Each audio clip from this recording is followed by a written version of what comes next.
하나님의 말씀을 같이 보겠습니다. 하나님 말씀 신약성경 야고보서 5장 13절에서 18절입니다. 신약성경 야고보서 5장 13절에서 18절까지 말씀. 야고보서 5장 13절에서 18절 찾으셨으면 같이 읽겠습니다. 너희 중에 고난당하는 자가 있느냐? 그는 기도할 것이요. 즐거워하는 자가 있느냐? 그는 찬송할지니라. 너희 중에 병든 자가 있느냐? 그는 교회의 장로들을 청할 것이요. 그들은 주의 이름으로 기름을 바르며 그를 위하여 기도할지니라. 믿음의 기도는 병든 자를 구원하리니 주께서 그를 일으키시리라. 혹시 죄를 범하였을지라도 사하심을 받으리라. 그러므로 너희 죄를 서로 고백하며 병이 낫기를 위하여 서로 기도하라. 의인의 간구는 역사하는 힘이 큼이니라. 엘리야는 우리와 성정이 같은 사람이로되 그가 비가 오지 않기를 간절히 기도한즉 3년 6개월 동안 땅에 비가 오지 아니하고 다시 기도하니 하늘이 비를 주고 땅이 열매를 맺었느니라. 아멘. 오늘 우리가 나눌 12월 첫째 주 학원봉어 말씀은 야고보서 말씀입니다. 오늘 우리가 나눌 주제 믿음과 행함입니다. 야고보서를 두고 많은 사람들이 행함에 대해서 이야기를 하는 성경이다 이렇게 이야기를 합니다. 틀린 얘기는 아니거든요. 근데 사람들이 되게 많이 착각합니다. 야고보서는 믿음 가지고는 안 된다. 행함을 이야기하는 것이다. 행함이 없는 믿음은 죽은 믿음이니까 믿음만으로는 안 되고 반드시 행함을 같이 해야 된다. 성경이 이렇게 얘기하지 않았냐. 우리도 행함을 열심히 해야 된다 라고 이야기를 합니다. 어떤 분들이 그렇게 얘기를 많이 합니다. 지금도요. 여러분 어떻습니까? 야고보서를 왜 우리에게 하나님이 주셨습니까? 오늘 본질적인 이유를 찾아야 되겠습니다. 우리 렘넌트와 전도자들은 세계를 움직이는 영적 망대를 만들어야 되겠습니다. 이 부분에 대해서 우리는 결단해야 되겠습니다. 세계를 움직이고 세계를 살릴 수 있는 영적인 망대를 만드는, 묵상의 망대를 만드는 일에 우리 렘넌트들이 주역돼야 되겠습니다. 복음의 능력은 어느 정도입니까? 모든 저주를 끝내는 것입니다. 모든 재앙을 막는 것입니다. 그래서 모든 저주, 재앙을 무너뜨리는 것이 바로 복음의 능력입니다. 이 복음 가진 하나님의 자녀에게 주신 엄청난 영적인 과학이 있습니다. 그것이 기도의 능력입니다. 복음 가진 하나님의 자녀가 기도할 수 있다면 이것을 가지고 모든 무능을 이길 수 있습니다. 이것이 우리에게 주어진 영적 세계를 누리는 엄청난 영적인 과학입니다. 그래서 오늘 우리가 말씀을 묵상하고 호흡하면서 집중할 수 있다면, 그래서 이것을 가지고 기도할 수 있다면 우리는 세계를 움직이는 영적 망대를 세우게 될 것입니다. 세계 움직일 영적 망대. 우리가 있는 현장에서 한 발자국도 움직이지 않는 것 같지만 하나님은 이 일을 통해서 주의 천사를 우리와 관련된 모든 237 현장, 5천 종족 현장에 쭉 파송하시면서 문을 여십니다. 오늘 우리가 이곳에서 내가 있는 그 현장에서 기도하고 있을 때 하나님은 우리가 가기도 전에 우리와 관련되어 있는 모든 현장, 우리가 지금 직접적으로 관련되어 있지 않지만 살리기를 기도하고 있는 그 모든 237 5천 종족 현장과 치유와 서밋 현장에 흑암의 권세를 무너뜨리는 영적인 역사를 일으키십니다. 이것이 세계 움직이는 영적 망대의 비밀입니다. 렘넌트는 렘넌트 때 반드시 이 응답을 실제로 체험해야 되겠습니다. 왜 그렇습니까? 앞으로 환난과 핍박의 시대가 온다는 것입니다. 이것이 야고보서의 메시지입니다. 그래서 믿음으로 행해라. 우리는 행함이 중요하다, 믿음이 중요하다, 그런 수준의 이야기를 할 때가 아닙니다. 야고보 사도가 이야기하는 것도 그런 얘기가 아닙니다. 야고보서는 야고보가 썼죠. 그러면 이 야고보는 누구냐면 여러 동명이인들이 있습니다, 당시에. 그래서 예수님의 12제자 중에도 세베대의 아들 야고보가 있고 알페오의 아들 야고보가 있었습니다. 동명이인입니다. 근데 그 두 야고보가 아니고요. 여기 야고보서를 쓴 사람은 예수님의 육신의 동생, 그러니까 예수님의 육신의 아버지와 어머니, 실제로 뭐 낳았다 이게 아니고요. 그 가정에서 하나님이 태어나게 하셨잖아요. 그렇죠? 그래서 예수님의 육신의 혈통으로서 아버지 역할 자리에 있었던, 실제로 아무 상관도 없지만, 그러나 다윗의 자손으로 예수님이 오셔야 되기 때문에 다윗의 자손인 요셉과 다윗의 자손인 마리아의 결혼 속에서, 그 가정에서 예수님이 태어나게 하셨죠. 정혼하기 전에 태어나게 하셨죠. 그렇죠? 그리고 나서 이 두 사람이 실제 결혼해서 결혼 생활을 하고 아이들을 낳았을 거 아니에요. 이렇게 해서 예수님에게 육신의 동생이라고 할 수 있는 사람들이 생깁니다. 그 중에 두 사람이 야고보와 유다. 그래서 나중에 야고보서 다음에 나오는 베드로 전후서, 요한 1, 2, 3서, 그리고 유다서에 나오는 그 유다도 예수님의 동생. 그래서 예수님의 형제라고 합니다. 육신의 형제. 실제로 혈연이 있는 건 아닌데 형제 자리에 있었던 거죠. 예수님이 공생에 활동하실 동안에는 예수님의 형제들이 예수님을 안 믿었습니다. 근데 갈보리산 사건과 부활 이후에 이 사람들이 믿게 됐습니다. 그래서 이 사람들이 감람산 40일 집중 그 응답의 자리에 있었고, 그리고 마지막 미션 가진 다음에 마가 다락방으로 들어와서 마가의 다락방에 모인 120명 중에 있었습니다. 그래서 사도행전 1장 14절에 보니까 여자들과 예수의 어머니 마리아와 예수의 아우들과 더불어, 그 아우들 중에 한 명이 야고보고요. 나중에 나오는 유다고요. 그 야고보가 쓴 글이 야고보서입니다. 이 사람은 유대 율법에 아주 정통한 사람이었고, 그래서 실제로 현장 전도 사역을 많이 해야 되는 바울 물론이고, 베드로 같은 경우도 거의 이제 교회, 행정 이런 쪽을 돌볼 시간이 없었습니다. 그러니까 교회 내부를 맡아가지고 행정을 하고 또 여러 가지 지도를 하고 전체적으로 관리를 했던 역할을 많이 했습니다. 그래서 야고보 사도는 총회장 역할을 초대교회 당시에 했다, 이렇게 이야기를 하기도 합니다. 그 야고보 사도가 그래서 유대 현장에 대해서 너무 잘 알죠. 앞으로 유대 나라에 어떤 문제가 오고 어떤 위기가 올지 야고보 사도는 잘 알고 있습니다. 예수님께 메시지를 들어서 알고 있고요. 마지막 감람산 강단을 통해서 미래에 대해서 미리 봤고요. 그리고 현장에서 일어나는 일들 보니까 성령의 감동을 받으면서 보이잖아요. 미래가 보이거든요. 앞으로 굉장한 핍박 시대가 일어나겠구나 하는 게 보입니다. 예수 믿는 하나님의 자녀들이 굉장히 핍박당하게 될 것이다. 그리고 그렇게 핍박을 하는 유대 나라도 결국 조금 있으면 멸망당하게 될 것이다. 실제로 야고보서 쓰여진 뒤에 얼마 안 돼가지고 멸망당하거든요. 그래서 돌 하나도 남지 않고 성전은 무너져버리고 수많은 사람들이 학살을 당하게 되고, 살아남은 사람들은 디아스포라가 돼가지고 전 세계로 이제 떠돌이 신세가 되어버립니다. 그렇게 되는 날이 이제 곧 다가오게 될 것이고, 그리고 기독교는 세계를 지배하는 강대국 로마에 의해서 250년 동안 핍박을 받게 될 것이다. 예수님은 미리 알려준 부분입니다. 야고보 사도가 이걸 알죠. 그래서 이것을 두고 지금 메시지를 하는 겁니다. 1장 1절에서 8절을 보니까, 형제들아 너희가 여러 가지 시험을 만나거든 온전히 기쁘게 여겨라. 시험 당할 때 기뻐하라 라고 이야기합니다. 이유가 뭘까요? 이는 너희 믿음의 시련이 인내를 만들어내기 때문이다. 인내를 만들어내는 줄 우리가 알미라. 그래서 인내를 온전히 이루라, 이렇게 이야기합니다. 믿음의 시련을 가지고 인내를 온전히 이룰 것을 야고보 사도가 이야기하는 거죠. 그러면서 너희 중에 지혜가 부족하거든 누구든지 후회 주시고 꾸짖지 아니하시는 하나님께 구해라. 그리하면 주실 것이다. 야고보 사도가 이 이야기를 하는 이유가 뭘까요?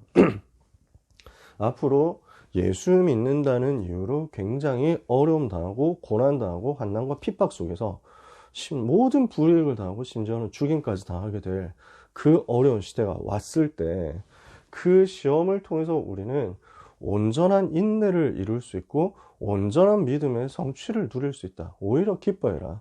그 속에서 인내를 이루기 위해서는 지혜가 필요하다. 어떤 지혜죠? 미리 보는 지혜입니다.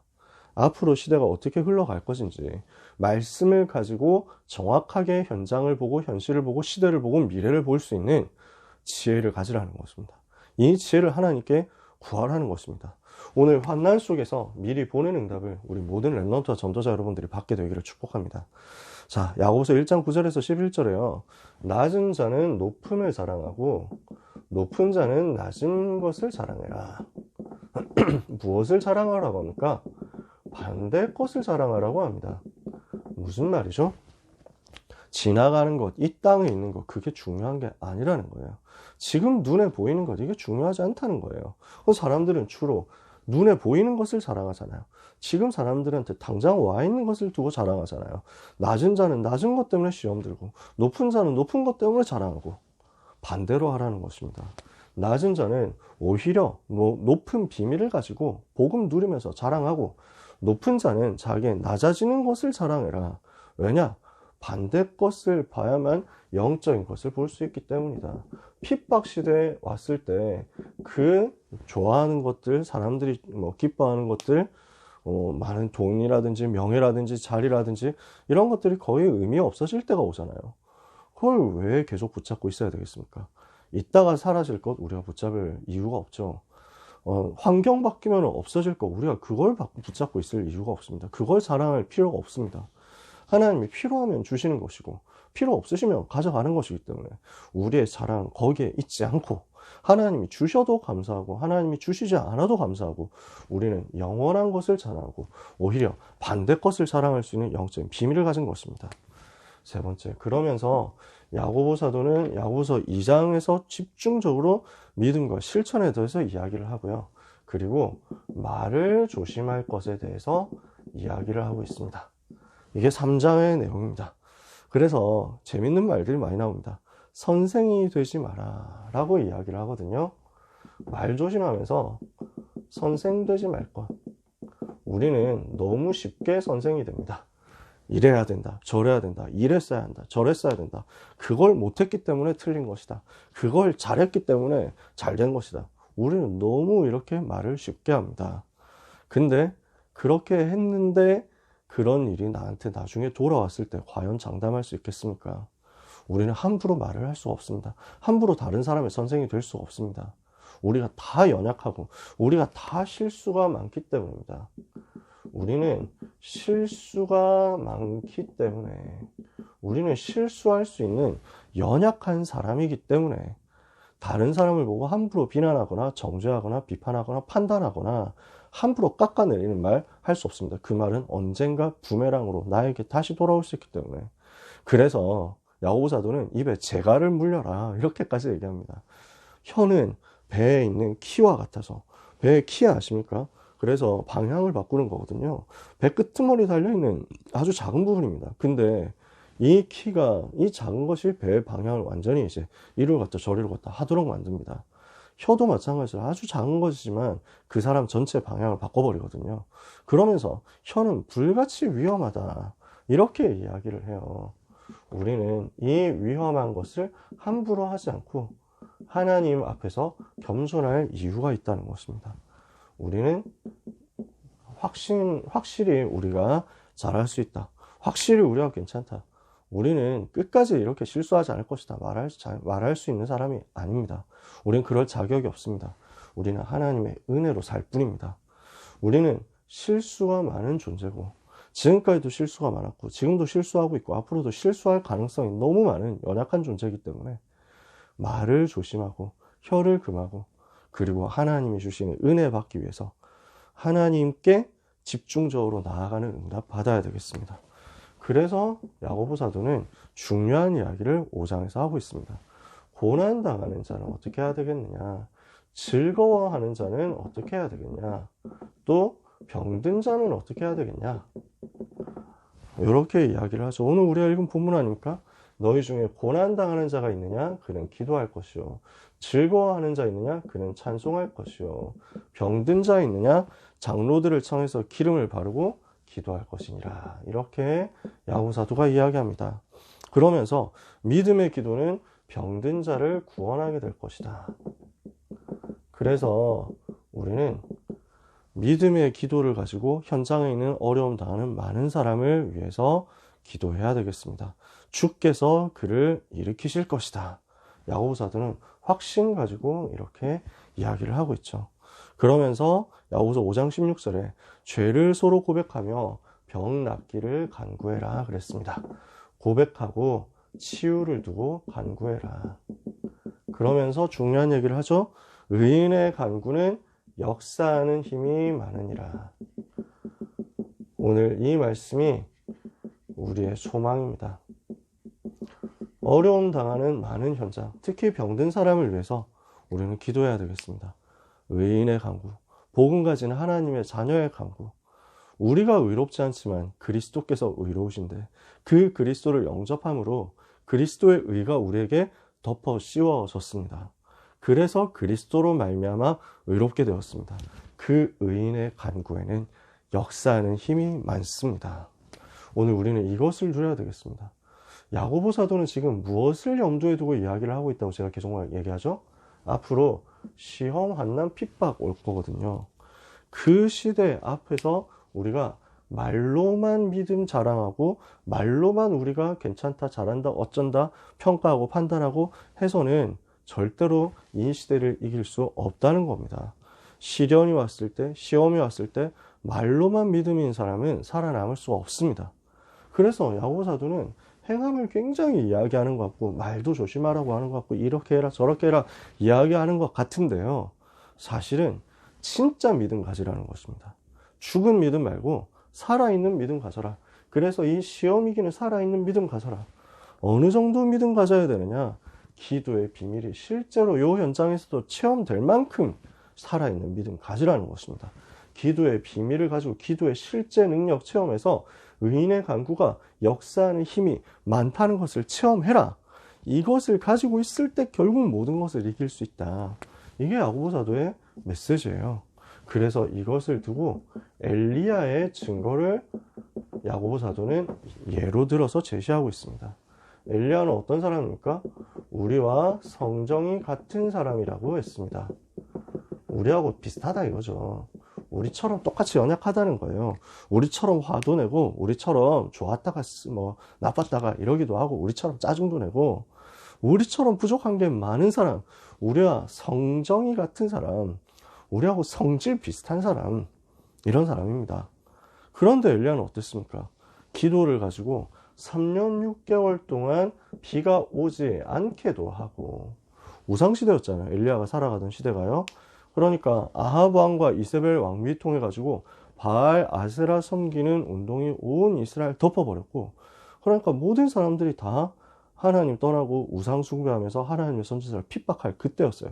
그 악한 시대 속에서 엘리야가 심판을 선고한 겁니다. 하나님 떠나서 우상 숭배하면 어떻게 되겠느냐? 반드시 어려운 시대 온다. 봐라. 비가 오지 않을 것이다. 3년 6개월 동안 비가 안 왔어요.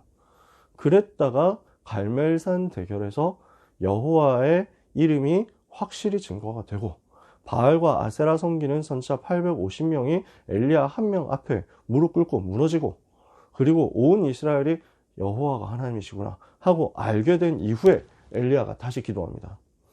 다시 기도하니 하늘이 비를 내고 땅이 열매를 맺었느니라. 3년 6개월 동안 비가 오지 않게도 하고 3년 6개월 만에 비가 오게도 할 만큼 기도의 비밀을 가지고 있었다. 기도의 실제를 체험했다는 거죠. 오늘 우리가 이 기도의 힘을 가지고 있으면 어떤 역사를 일으키게 됩니까? 야고보서 5장 19절에서 20절에 보니까요. 진리를 떠난 자를 돌아오게 하고 그 영혼을 사망에서 구원하게 하고 허다한 죄를 덮게 될 것이다. 그래서 진리를 떠난 자를 살리게 될 것이다. 하나님 떠난 자를 살리는 역사가 있게 될 것이다. 영혼을 사망에서 구원하게 될 것이다. 모든 저주와 죄에서 해방시키는 역사 일어나는 것이다. 기도의 비밀을 실제 체험하고 살아있는 믿음 가진 사람을 통해서 어떤 역사가 일어난다고요? 전도 운동이 일어나서 이 재앙의 시대를 통과하게 되는 것이다. 오늘 이 비밀을 여러분이 다 가지게 되시기를 축복합니다. 그래서 엘리야처럼 믿음을 실제로 체험하고 누려라. 야고보사도 이 이야기를 합니다. 우상과 사탄과 영적 싸움하면서 기도의 비밀 속으로 엘리야가 들어가지 않았냐. 이것이 있어야 큰 핍박 속에서 승리할 수 있다. 핍박 시대 이기는 믿음의 행함은 어디에 있습니까? 기도의 비밀을 체험해라. 영적인 망대, 세계 움직이는 기도의 영적 망대를 만들어라. 오늘 이 답을 가지고 우리 모든 전도자 여러분, 죽은 믿음 버리고 산 믿음으로 바꾸는 역사가 우리에게 있게 되기를 원합니다. 오늘 우리 모두가 이것을 실제로 회복해야 되겠습니다. 살아있는 믿음. 뭐가 살아있는 믿음입니까? 믿음이 다 살아있죠. 근데 자 보세요. 우리는 믿음으로 구원받았습니다. 믿음으로 생명 얻었습니다. 믿음으로 역사 일으킵니다. 이게 믿음의 비밀입니다. 그래서 로마서 1장 16절에 내가 복음을 부끄러워하지 아니하노니 이 복음은 모든 믿는 자들에게 구원을 주시는 하나님의 능력이 됩니다. 요한복음 3장 16절에 하나님이 세상을 이처럼 사랑하사 독생자를 주셨으니 이는 그를 믿는 자마다 멸망치 않고 영생을 얻게 하려 하십니다. 그래서 요한복음 5장 24절에도 누구든지 내 말을 듣고 또 나 보내신 이를 믿는 자는 영생을 얻었고 심판에 이르지 아니하나니 사망에서 생명으로 옮겼느니라. 데살로니가전서 1장 3절 우리가 잘 알죠? 믿음의 역사 그랬어요. 지난주에 봤었던 히브리서 11장 1절 2절은 뭐라고 하죠? 믿음은 바라는 것들의 실상이요 보이지 않는 것들에 대한 증거니 선진들이 이로써 증거를 얻었느니라. 이게 믿음이에요.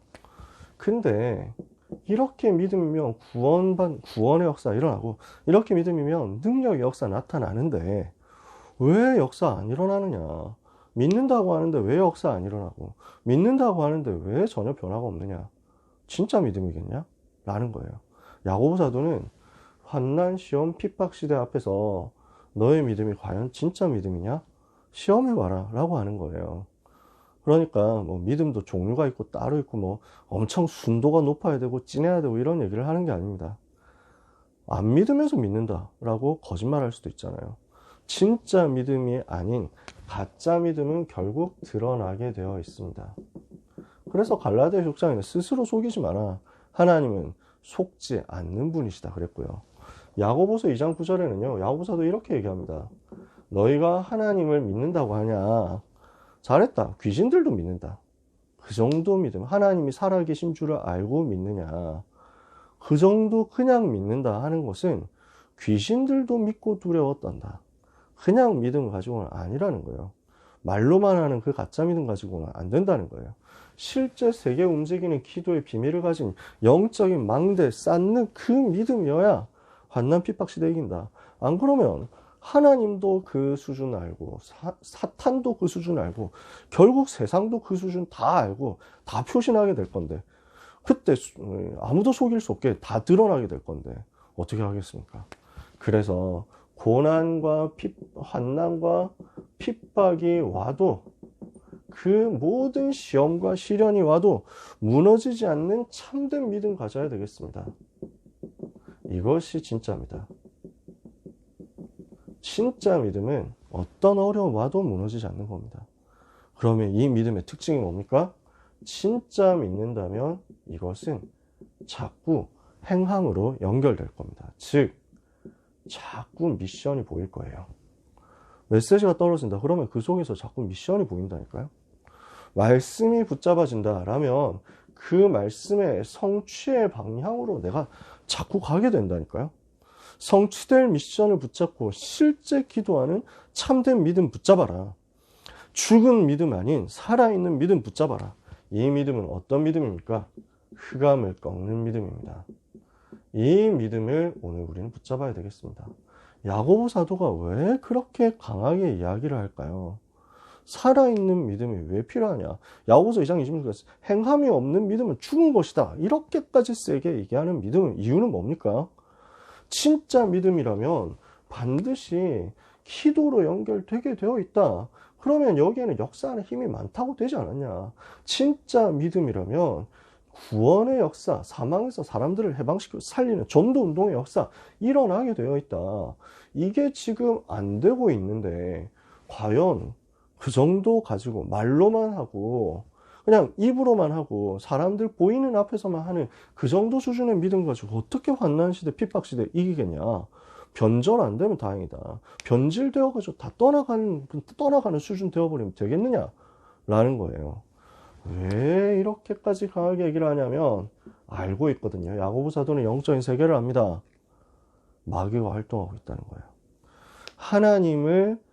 하나님께 너희는 순종할지어다 하면서 얘기를 하는 게 야고보 4장 7절에 마귀를 대적하라. 그리하면 너희를 피하리라. 지금도 마귀가 활동한다니까요. 사탄이 알고 있고 사탄이 활동하고 있는데 우리가 이 실천 없이, 이 미션 없이, 이 말씀 성취의 흐름과 아무 상관없이 입만 턴다? 어떻게 사탄을 이기겠습니까? 어떻게 마귀가 시험할 때 그것을 넘어가겠습니까? 오늘 전도자가 이야기하는 그 언약의 한을 우리가 제대로 붙잡아야 되겠습니다. 야고보 사도가 그 언약의 한을 가지고 얘기하는 겁니다. 오늘 우리는 정말 같이 언약 붙잡기를 원합니다. 의인의 강구는 역사하는 힘이 많다 했습니다. 오늘 이 기도의 비밀을 체험함으로써 현장 살리고 시대 살리는 실제 믿음, 살아있는 믿음, 참된 믿음, 영혼을 구원하는 영적인 믿음, 흑암을 꺾는 그 믿음으로 충만케 되기를 바랍니다. 우리 모든 전도자 렘넌트 여러분, 이번 주간 하나님의 말씀이 이렇게 정확하게 성취되는 것이 확인되는 축복의 날들이 되시기를 예수 그리스도 이름으로 축복합니다. 기도하겠습니다. 하나님 감사합니다. 언약을 붙잡는 하나님의 자녀들, 참된 믿음 가지고 세상을 살리게 하옵소서. 죽은 믿음 아니라 살아있는 믿음 가지고 세상을 이길 수 있게 하여 주옵소서. 마귀를 대적하라. 그리하면 너희를 피하리라 했사오니 사탄과 싸우는 영적 싸움의 믿음 가지고 오늘 현장에 서게 하여 주시옵소서. 세계 움직이는 기도의 비밀 가지고 영적 망대 만드는 주역으로서 반드시 하나님이 주시는 은혜를 받는 한 주간이 되게 하옵소서. 예수 그리스도의 이름으로 기도합니다. 아멘.